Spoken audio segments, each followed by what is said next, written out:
Paul Goble Staunton, January 15. If Donald Trump is re-elected later this year, he, Putin and Xi will move quickly to put in place a new world order, by means of a new Yalta agreement that will replace the failing Bretton Woods economic system, according to Khazin, head of the neocon consulting company.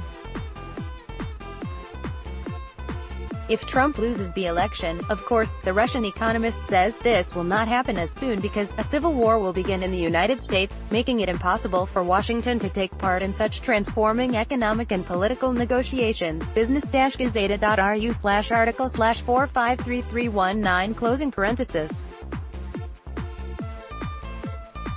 But Khazin clearly expects Trump to be re-elected in the resulting tripartite talks to redivide the world and draw new, red lines, so that each of the three major players will know where and what it can do and what it must avoid doing. In this situation, Putin will move to create a USSR 2.0, and something resembling the Soviet bloc in Eastern Europe.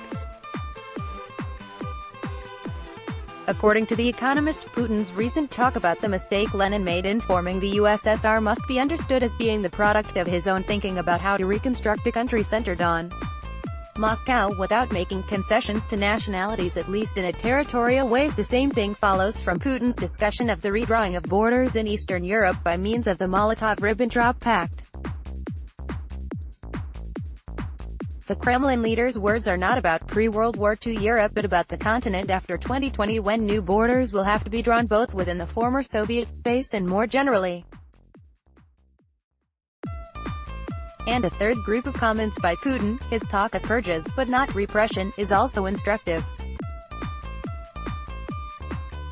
It suggests that he is getting ready to get rid of the liberal economic advisors who have dominated Moscow since 1991. Only if they are removed can Russia develop as a national economy in a post-Bretton Woods world, and only then can a partial renationalization happen.